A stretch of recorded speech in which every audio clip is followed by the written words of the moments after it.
मेरे प्यारे बच्चों, आप सबों का हमारे इस YouTube चैनल छाया एकेडमी में स्वागत है। आप सबों के लिए हम 10वीं कक्षा के चौथी चैप्टर द्विघात समीकरण लेकर आए हैं। इस द्विघात समीकरण को पढ़ने के लिए कुछ अच्छी सी पहल किए हैं आप सभी बच्चों के लिए।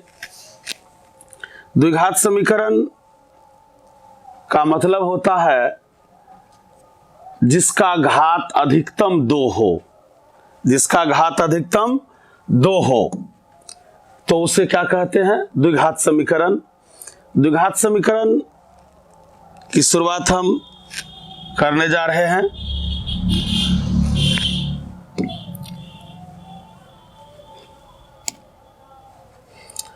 प्यारे बच्चों, द्विघात समीकरण का व्यापक रूप होता है ax² plus bx plus c equal to 0, जहां a, b और c ये सब वास्तविक संख्या है, वास्तविक संख्या है। यह द्विघात समीकरण का व्यापक रूप है। द्विघात समीकरण 2 तरह के होते हैं। एक होता है शुद्ध द्विघात समीकरण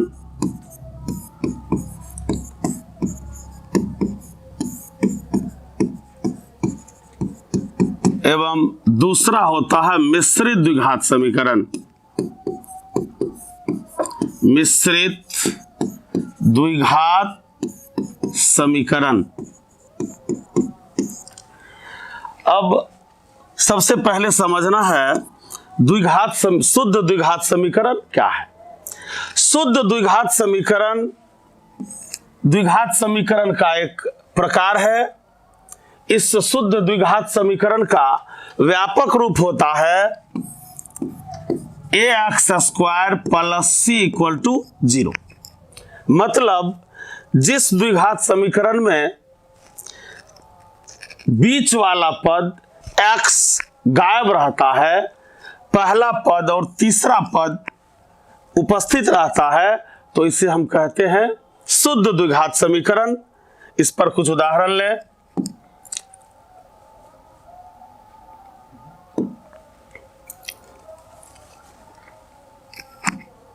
ध्यान से देखिए, शुद्ध द्विघात समीकरण का एग्जाम्पल जैसे x² माइनस 25 इक्वल टू 0।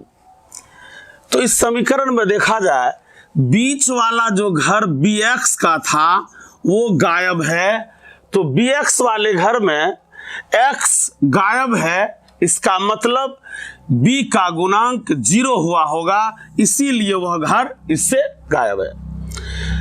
तो बीच वाला जो घर वो गायब है, पहला पद और तीसरा पद अवेलेबल है, तो इसी को कहते हैं शुद्ध द्विघात समीकरण। शुद्ध द्विघात समीकरण में 2 ही पद होते हैं, अर्थात ax² plus c equal to 0, जहां इसका शर्त होगा a नॉट इक्वल टू 0 एवं b इक्वल टू 0। तो b का मान जो 0 हुआ, इसीलिए x इससे गायब हो गया, और शर्त है a 0 के बराबर ना हो। तो इस उदाहरण को हल किया जाए। इस तरह का उदाहरण बोर्ड परीक्षा में ढेर सारा पूछा जाता है। ऑब्जेक्टिव क्वेश्चन है, जरा इसे ध्यान से देखेंगे। x² है, माइनस जंप करेगा तो 25 माइनस इधर में है, उधर जाएगा, क्या होगा 25 प्लस में।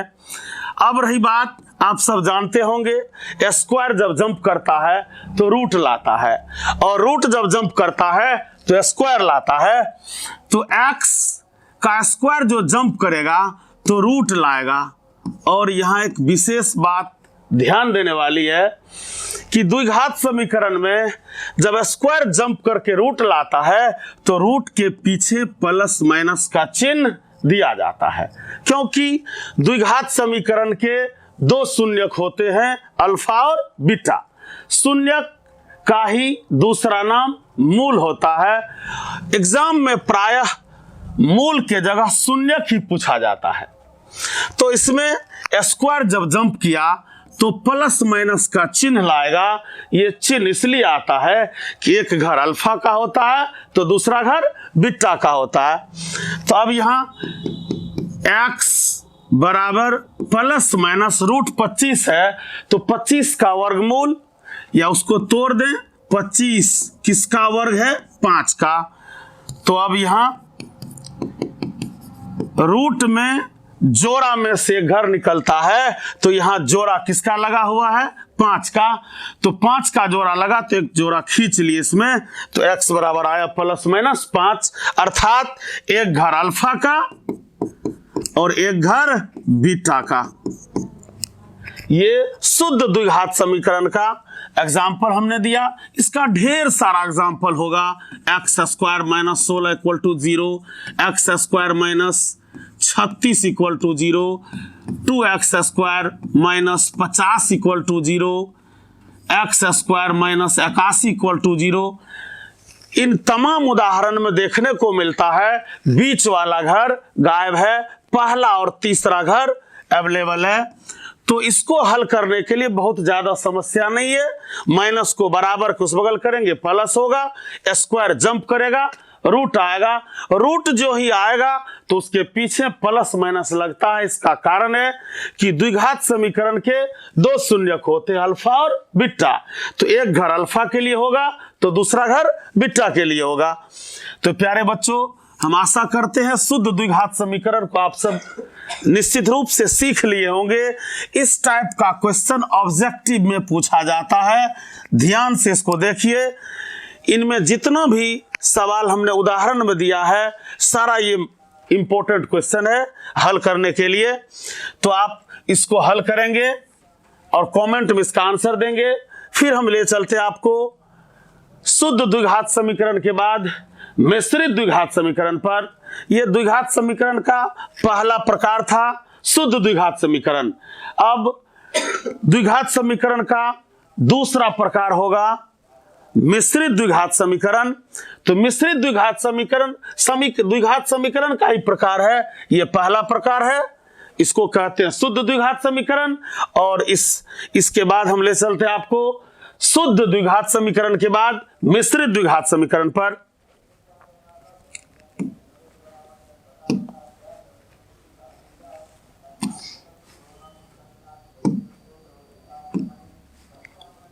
मिश्रित द्विघात समीकरण, इसका सामान्य या व्यापक रूप होता है ax square plus bx plus c equal to 0। Condition होगी जहां a का मान 0 नहीं हो, a नॉट इक्वल टू 0। अब कहने का मतलब है हम इसमें लिखे a नॉट इक्वल टू 0। ऐसा क्यों लिखा? इसका मतलब है अगर कहीं x स्क्वायर के जो पीछे a लगा हुआ है, a मीन्स वास्तविक संख्या, अगर ये संख्या 0 हो जाए, वास्तविक संख्या के जगह पर 0 हो जाए तो x स्क्वायर को लेकर चल जाएगा। चूंकि मल्टीप्लाई में एक्स स्क्वायर 0 हो जाएगा तो बचेगा bx प्लस c। इसमें स्क्वायर बचेगा ही नहीं, जो यह द्विघात समीकरण का एग्जाम्पल बनेगा। इसीलिए यहाँ a नॉट इक्वल टू 0। आगे 0 हो तो कोई दिक्कत नहीं, लेकिन एक्स स्क्वायर का गुणांक कभी भी शून्य नहीं हो, नहीं तो यह एक घाती बहुपद में बदल जाता है। अब इसका हम कुछ अन्य उदाहरण ले रहे हैं। ax square plus bx plus c, जहां a नॉट इक्वल टू 0, जैसे x square plus 5x plus 6 equal to 0। द्विघात समीकरण का अधिकतम पावर 2 हो और द्विघात समीकरण में चर के पावर ना ऋण हो ना भिन्न हो, तो ऐसे समीकरण को द्विघात समीकरण कहा जाता है। द्विघात समीकरण में चर का अधिकतम पावर 2 होता है। जैसे बहुपद में अगर पूछा जाए दिए गए समीकरण, बहुपद में बराबर में 0 नहीं दिया जाता, दिए गए बहुपद का घात बतावें तो किसी भी बहुपद में चाहे वो घर बड़ा से बड़ा क्यों ना हो, उसका जो मैक्सिमम पावर होगा वही उस बहुपद का घात होगा। अगर यह बहुपद है तो इसका घात क्या होगा 2। लेकिन यही क्या होता है, अगर इक्वल टू 0 कर दिए तो द्विघात बहुपद न कहकर इसका नाम द्विघात समीकरण हो जाता है। इस द्विघात समीकरण के बारे में पहले भी हमने बताया। द्विघात समीकरण के 2 शून्यक होते अल्फा और बीटा। अब इसको हल करने का 3 तरीका है। एक होता है गुणनखंड विधि से, दूसरा होता है द्विघाती सूत्र की मदद से, और तीसरा होता है पूर्ण वर्ग विधि से। तो इसके लिए हम आगे चर्चा करेंगे। अभी मैंने इसके बारे में बताया। मिश्रित द्विघात समीकरण का व्यापक रूप ax² + bx + c = 0। अब हम ले चलते हैं आपको इस द्विघात समीकरण के कुछ फॉर्मूला के बारे में बता रहे हैं। द्विघात समीकरण के बारे में बताया हम। द्विघात समीकरण के 2 शून्यक होते अल्फा और बीटा। तो इसका कुछ फॉर्मूला है।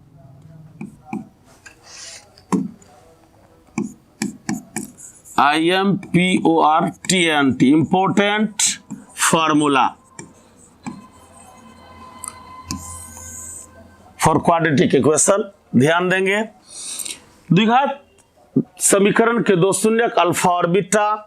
तो घर होता है पहला फॉर्मूला इसका अल्फा जोड़ बीटा बराबर -b/a। फिर दूसरा अल्फा इंटू बीटा बराबर c/a। अब हमें समझना है b क्या है, a क्या है और c क्या है। जरा ध्यान देंगे। जैसे हम एक छोटा सा उदाहरण लिया, 2x² + 5x - 6 = 0। तो आप इसमें समझेंगे a क्या है, b क्या है और c क्या है। तो x² का जो गुणांक होता है उसे a कहा जाता है, और x का जो गुणांक होता है उसे b कहा जाता है, तथा अचर पद ये c है। x² का गुणांक a, x का गुणांक b और अचर पद c है। तो अब सब कोई समझ लिए होंगे a b c किसे सूचित किया जाता है। तो x² में x² का गुणांक a होगा, x का गुणांक b होगा, और c के जगह पर अचर पद होती है। अब इसमें a b c के बारे में सब कोई जान लिए।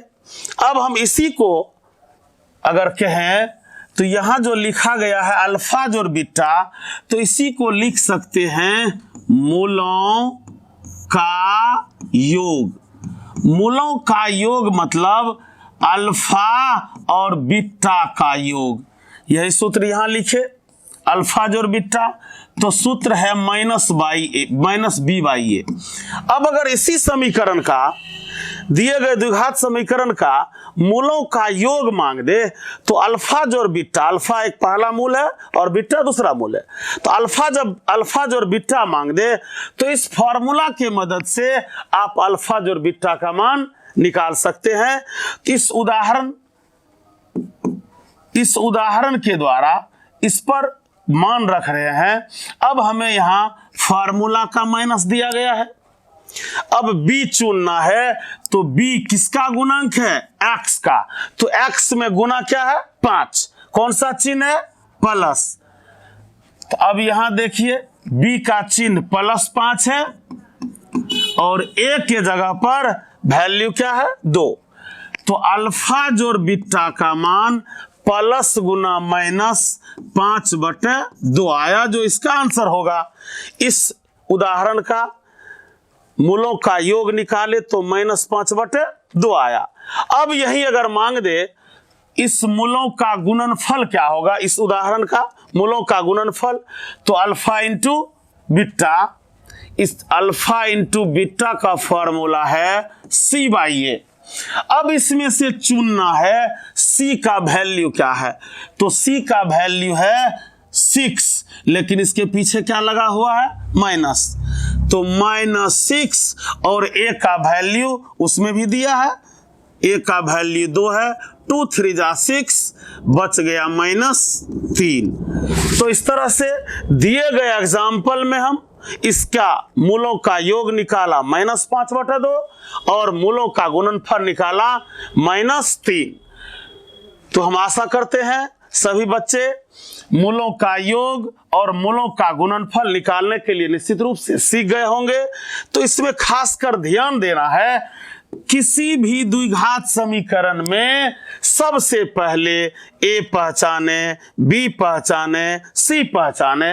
पुनः एक बार दोबारा रिपीट करूं मैं, x² के गुणांक को a से सूचित करते हैं, x के गुणांक को b से सूचित करते हैं, एवं तीसरा पद जो अचर होता है जिसे c से सूचित किया जाता है। तो सब कोई निश्चित रूप से ABC पहचानने के लिए सीख लिए होंगे। तो अब ये हम अभी सिर्फ बताया अल्फा जोड़ बीटा मीन्स मूलों का योग निकाल लें, फिर नीचे है अल्फा इंटू बीटा मूलों का गुणनफल निकाल लें। एक उदाहरण के जरिए हमने आपको मूलों का योग और मूलों का गुणनफल सिखाया। अब अगले सूत्र पर चलते हैं।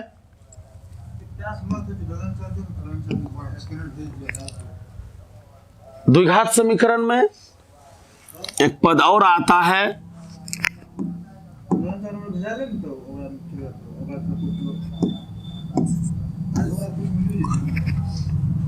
विवेचक। विवेचक या विविक्त कर, डिस्क्रिमिनांट, DISCRIMINANT, डिस्क्रिमिनांट। अब हमें जानना है डिस्क्रिमिनांट क्या है। तो सबसे पहले जान लें, विवेचक द्विघात समीकरण का हर्ट है, इसीलिए इसको बढ़िया से जाने। विवेचक जब सीख लेंगे तो द्विघाती सूत्र की मदद से अल्फा और बीटा का मान निकालना बहुत ही आसान होगा। विवेचक विविक्त कर, b² - 4ac को द्विघात समीकरण का विवेचक कहा जाता है। विवेचक कहा जाता है। विवेचक को डिनोट किया जाता है कैपिटल D से, अर्थात D बराबर फॉर्मूला हो गया b² - 4ac। b² - 4ac अभी तुरंत हम कुछ देर पहले बताया, A पहचानने के लिए, B पहचानने के लिए, C पहचानने के लिए, वही बात यहां आती है B, A और C। तो डिस्क्रिमिनांट का हिंदी विवेचक या विविक्तकर होता है। बिहार बोर्ड में इस विवेचक पर आधारित ढेर क्वेश्चन रहता है। क्वेश्चन D बराबर b² - 4ac विवेचक निकालने के लिए, तो इसको अच्छे से पहल करें, समझें। बस ABC वही है, A x² का गुणांक, B x का गुणांक और C अचर पद होता है। तो डिस्क्रिमिनांट सब कोई समझ लिए होंगे। b² - 4ac को द्विघात समीकरण का विवेचक कहा जाता है। इसे D से डिनोट किया जाता है, सूचित किया जाता है, और D का फॉर्मूला होता है b² - 4ac। अब इस पर हम एक उदाहरण देकर आप सबों को दिखा रहे हैं, आप सीखेंगे। जैसे कि एग्जांपल लिया हम 2x² - 5x + 2 = 0 का विवेचक ज्ञात करें। का विवेचक ज्ञात करें।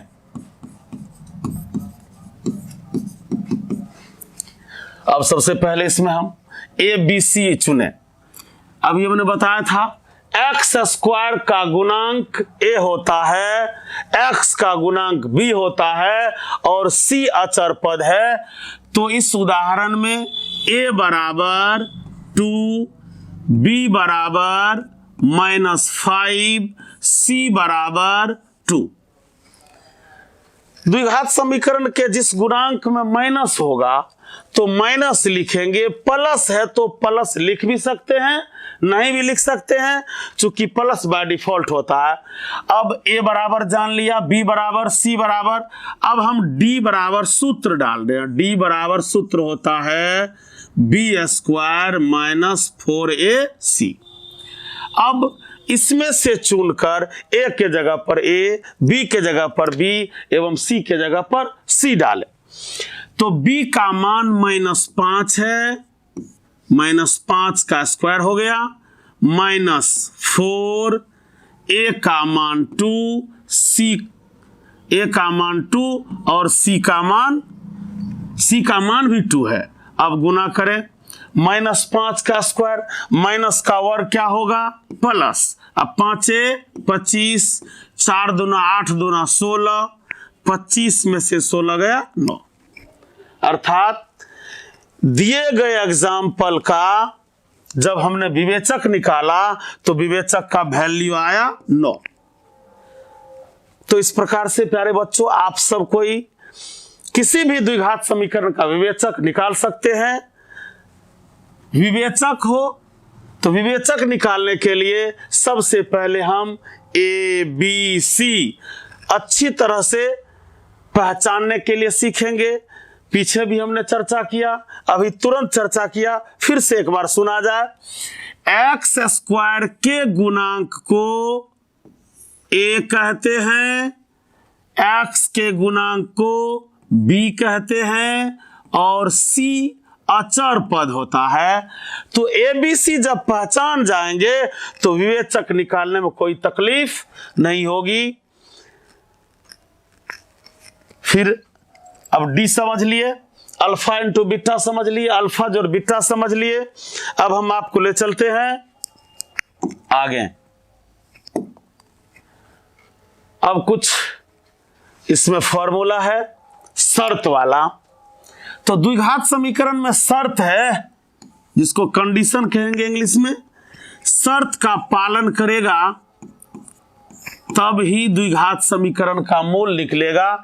तो शर्त की संख्या इसमें 3 होती है।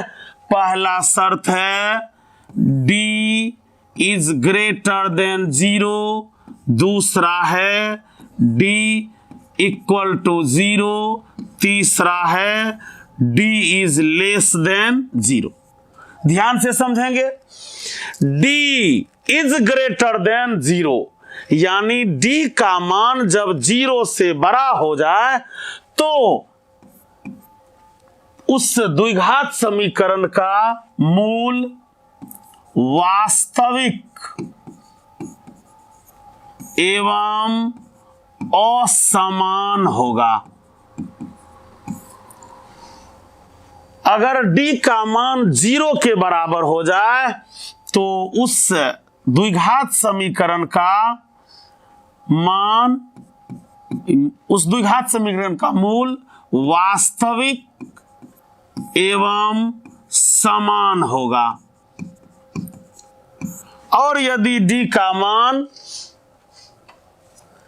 0 से छोटा हो जाए तो ये घर अवास्तविक होगा।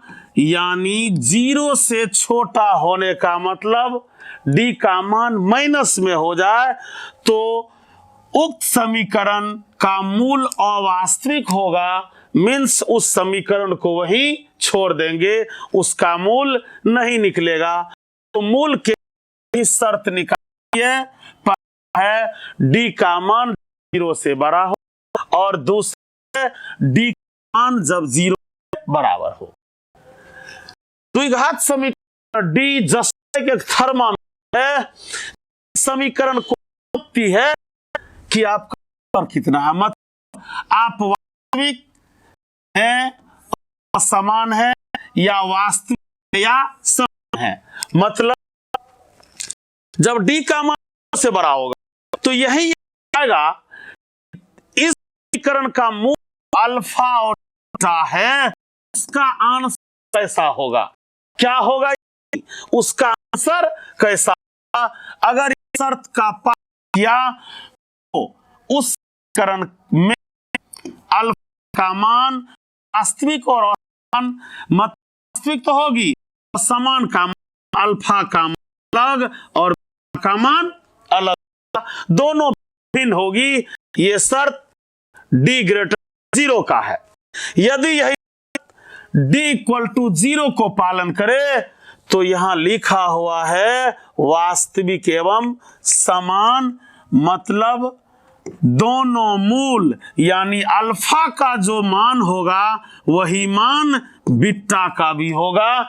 दोनों मूल बराबर होगी जब शर्त डी इक्वल टू 0 होगी। और तीसरा शर्त हमने बताया, डी का मान यदि निगेटिव हो जाए, माइनस में हो जाए, तो इस उपरोक्त जो समीकरण होगी वह समीकरण अवास्तविक मूल को दर्शाएगी, यानी उस हिसाब को वही छोड़ देना है। तो आशा करते हैं आप सभी बच्चे इस शर्त को जरूर समझ लिए होंगे। अब हम द्विघात समीकरण का सूत्र जो श्रीधराचार्य महोदय के द्वारा दिया गया है उसको दिखाने जा रहे हैं।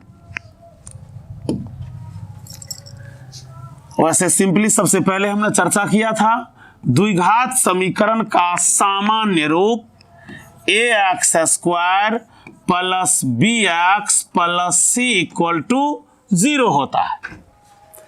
ये द्विघात समीकरण का फर्मा है।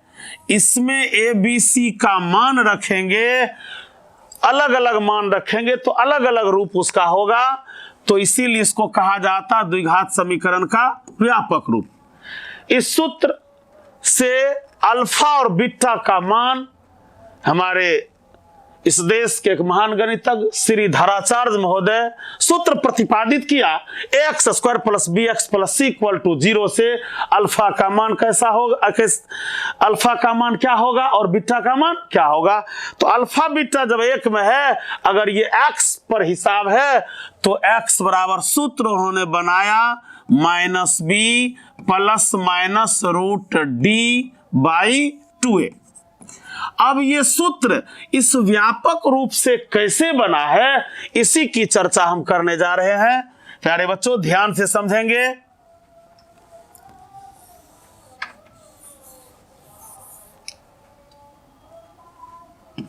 ax² plus bx plus c equal to 0। सबसे पहली बात, इस व्यापक रूप में अचर पद को एक तरफ और दोनों घर को एक तरफ किया गया। ax² प्लस bx और ये जो प्लस c है जंप करेगा क्या लाएगा, माइनस। इसके बाद सबसे पहला काम है x² का जो गुणांक है उसको हटाना।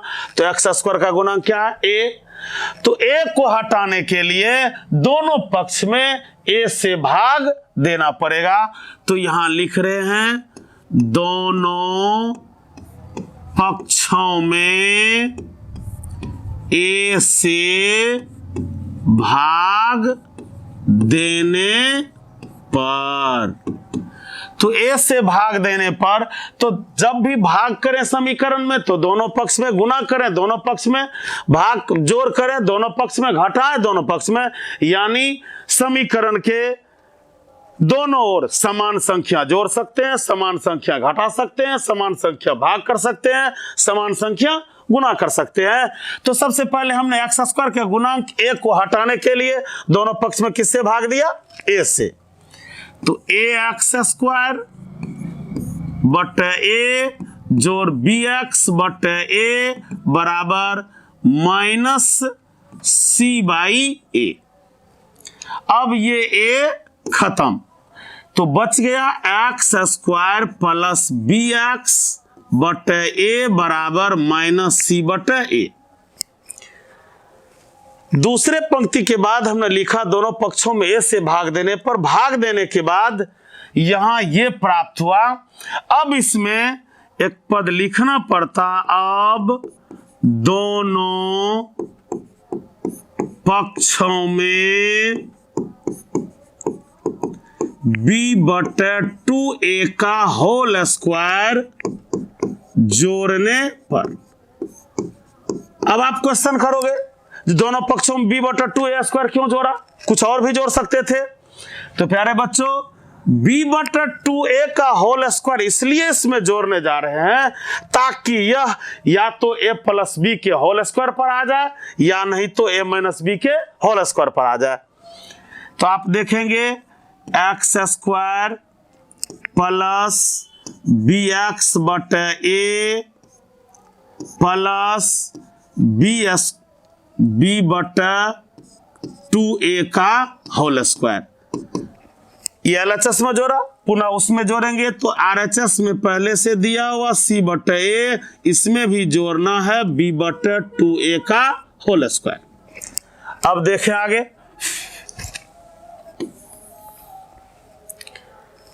अब इसको हम a + b के होल स्क्वायर पर ले रहे हैं तो a के जगह पर x है तो x का होल स्क्वायर और b के जगह पर b/2a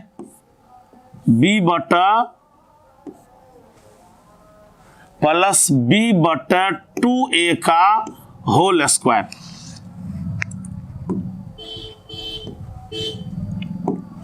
b/2a का होल स्क्वायर और बराबर के उस बगल है -c/a जोड़। अब ये जो b/2a का होल स्क्वायर, तो होल स्क्वायर तोड़ेंगे तो b पर स्क्वायर 2 दूना 4a का होल स्क्वायर होगा। अब इधर देखें यहां फिर प्लस a² जोड़ b², तो बीच में आएगा 2ab। अब इस सूत्र को पढ़िए, x² + 2ab + b² यानी a + b का होल स्क्वायर।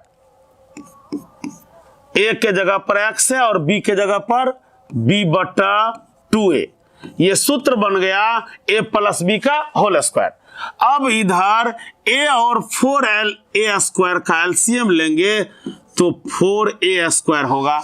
अब ये भिन्न की जोड़ की तरह a से 4a² में भाग देंगे तो बचेगा 4a और यहां है -c, तो मतलब -4ac प्लस 4a² से 4a² में भाग देंगे, रिजल्ट 1 आएगा। 1 को b² में गुना करेंगे तो b² आएगा। अब हम इधर हो गया a + b का होल स्क्वायर, इस स्क्वायर को जंप कराएंगे तो x + b/2a बचेगा, जंप कराएंगे प्लस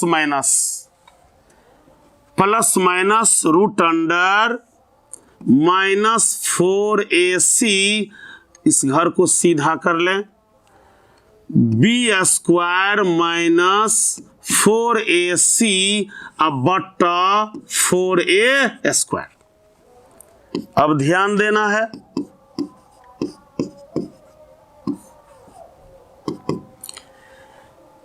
इससे पहले हमने बताया डिस्क्रिमिनांट d = b² - 4ac। तो प्यारे बच्चों यहां b² - 4ac के जगह हम डाल सकते हैं d और नीचे है 4a² जो रूट के अंदर है, तो 4 का वर्गमूल क्या होगा 2 और a² का वर्गमूल क्या हुआ 2a।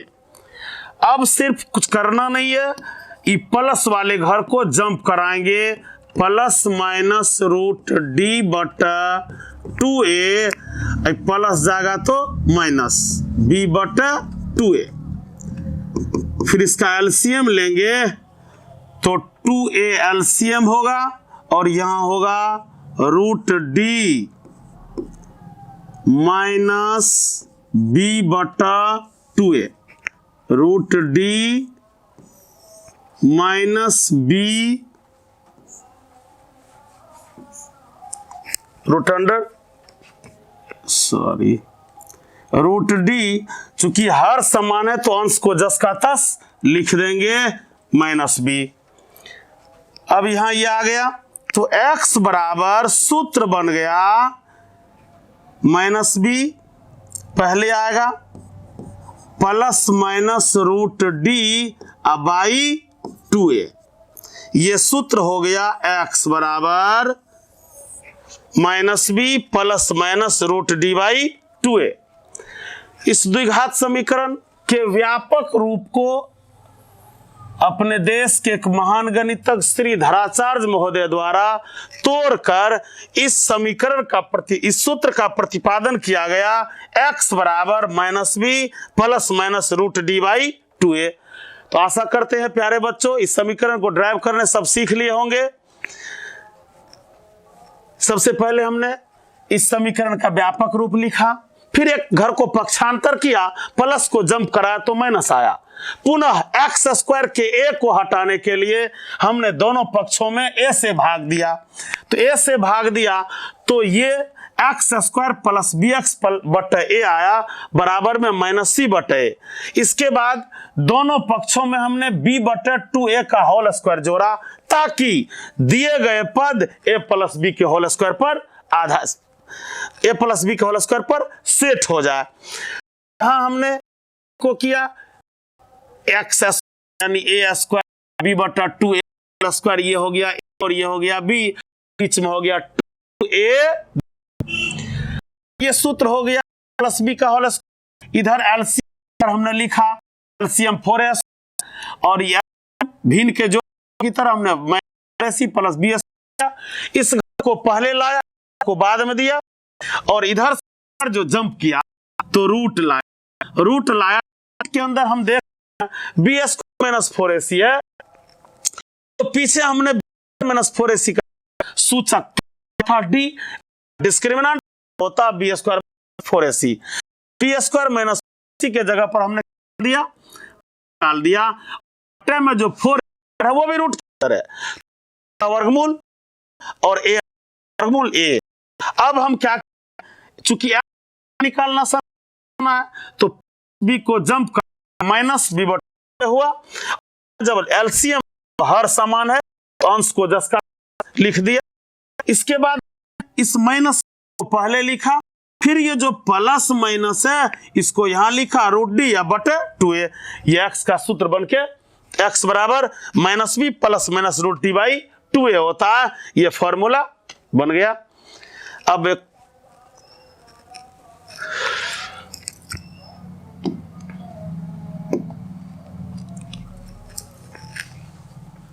अब हम अगले वीडियो में आप बच्चों को बताएंगे ये जो हमने पहले लिखा था अल्फा जोड़ बीटा बराबर माइनस बी बटे ए और अल्फा इंटू बीटा बराबर सी बटे ए, तो हम अगली वीडियो में आपको बताएंगे मूलों का योग माइनस बी बटे ए ही क्यों होता है और अल्फा मूलों का गुणनफल भी सी बटे ए ही क्यों होता है।